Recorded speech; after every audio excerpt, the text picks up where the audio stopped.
But this is a sophisticated piece of equipment. I mean, like, look at this. Do you remember our last week's video? I was trying to make sense of back wings and how I chopped off my wing and all of that. Well, we live on Maui and you can always find somebody that knows stuff. And we got Kane here, super talented winger, foiler, and evidently scientist, doctor, med professor, wing maker. So tell us a little bit how does a custom wing like this come about, or how did you even start the idea of making your own wings, like a custom wing? So it all started a while ago when I decided to shape some wooden wing cores and do some basic vacuum bagging on them. And I ended up doing a lot of chop shop, a lot of experimenting on different shapes. Did a little bit of designing, and then kind of came across or just had an idea, like maybe I should prototype some of my own stuff. Some of your own wings. And you got a whole little bag here, a little briefcase. Look at this, guys. So, this is pretty cool. It's got a whole little briefcase here with all sorts of back wings. Got all the sizes, a few connection types in here.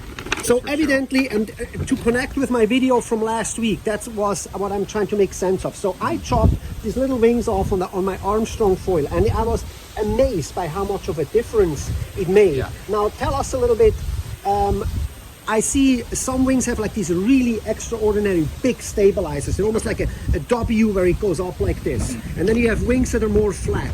What is somebody that is kind of like, what should people be looking for? When do they use more stabilizers and when less stabilizers? Okay, so some of those tail wings have a really aggressive W shape or these big winglets on the ends.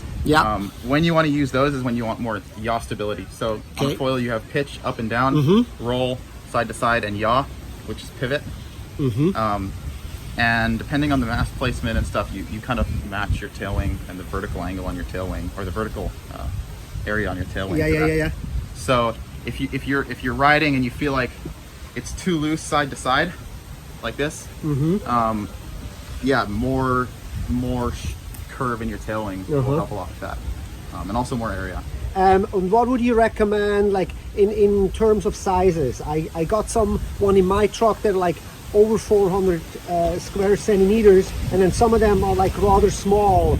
Do we have to pay attention to the back wings as much as we pay attention to the front wings? Like everybody's talking front wings, but the back wings seem to be kind of like whatever is in the set. Yeah, for sure. Back wings are really, really important as far as like fine-tuning the performance of your foil goes. So generally, like when I would design or when you get into stock back wing design, they're designed to work for a really wide range of riders, and work really well for the beginner riders. So show me this wing. Anything after that is fine tuning. So you're fine tuning these, you go out, you ride them, you test them.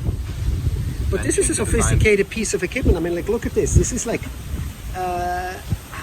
how do you make those? How do you evidently you can't hand make something like this. It's like one solid block. I work with a local fin maker, Dennis Parton from Tectonics Maui, and he's been making really high quality windsurf fins for like 25 years. So I kind of hooked up with him and started making some of my own prototypes. Sold a few, and it kind of just snowballed from there. But we CNC these out of a 16 millimeter thick panel of G10. And he has two really nice machines. And nice. So you have to first design this in the computer. You come up with a CAD file. Evidently you must be really good at this. Not an easy program to learn from what I understand. And then I can come and say like, hey, I have XYZ brand and I like to have now a back wing that fits. It has to fit the fuselage of each different brand. Is that difficult to replicate for you, like the adaptation? Like evidently this looks like it's an Armstrong adapter. Is that really hard to come up with this type of shapes? For most, it's really not too bad. 90% of connections use some kind of flat surface. With a even number on the hole spacing. So that's pretty easy to figure out. For more complicated stuff like this, or for example, axis. I need a copy of the fuselage, and you measure that, and I have a 3D printer at home, so I'll 3D print just the centerpiece of the connection and match it to the fuselage until it fits right. And is that all self-taught, or did you go to some sort of school like design engineering, something like this? It's all self-taught. All self-taught. That's very, man, that's smart stuff. I'm actually really impressed with this. I see there's no brand or anything on it. Yeah. Are you starting on like people can order this online, some sort of a brand? Kind of. Is that I in mean, the works? right now, I'm kind of between a lot of stuff and working on some new things. So if you want one, shoot me a DM. Yeah, Instagram, you find them on Kane de Instagram, Kane de Wilde. and I'll do my best to get you one as fast as I can. Yeah. But yeah, it's been good, and I'm How long loving does how it they take ride. for you to make one? Let's say. I can get one from design to having it in my hands in less than a day. Okay. I guess once you have the New CAD prototype. file done, then you can just throw it in Yeah. and then it just starts And pushing that- out those wings. Yeah. That's the really good thing about CNC machining these tail wings is it gives you a lot of flexibility in terms of your design. So, for example, if someone comes out with something that's better than this, and Yeah. and I can't compete anymore, then it'll take me one day to come out with something new Yeah. and have it available for everybody. Have you had any of the brands yet reaching out to you? It's like, hey, this guy's making our stuff a here. few, yeah, What's going maybe. on?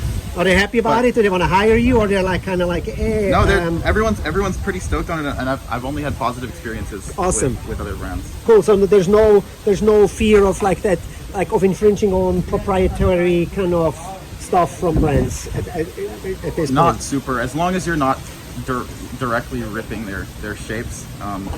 Right. Yeah. Because evidently you can and- copy exactly. And my production numbers are pretty small and limited just to a small audience. Okay. So, And so what would it cost me? One of these? these tails go for $260, $260. Okay. and shipping it's variable, but Yeah, generally fits- it's pretty cheap. Fits in a the flat US. rate envelope. Yeah. Padded envelope. Okay. What about front wings? You make front wings too? I do make front wings. I've been making a bunch of custom stuff for myself, Awesome. just as prototyping, and then more recently I've been kind of working on towing wings Okay. for this winter. I'm Jaws and stuff. conceptualizing some stuff for Jaws, for Nazare. Very cool. This is kind of cool. I like this because we are in a world with wings and foils where it's all the big brands and you buy the whole setup and there's no real aftermarket customization. Yeah. So I think you really got a niche here. I really like the idea of being able to buy a setup from a company and have all these options to modify it and change it to exactly how you want. And I think that's a cool thing to chase in the future. And for any foil brand that's designing stuff, I Yeah. think it's important for tail wings and for as much as you can to keep it standard. Cool. Well, let's hold this thing to the like camera real standardized quick. connections. Well, here you have it, guys. Super cool tail wings. KD Maui on Instagram. Check them out. And who knows, maybe we'll be riding and seeing Yeah. those things all over the world. We got to find a cool logo for it, but they look really neat, guys. So really very talented. Thank you so much, Kane. Super cool stuff.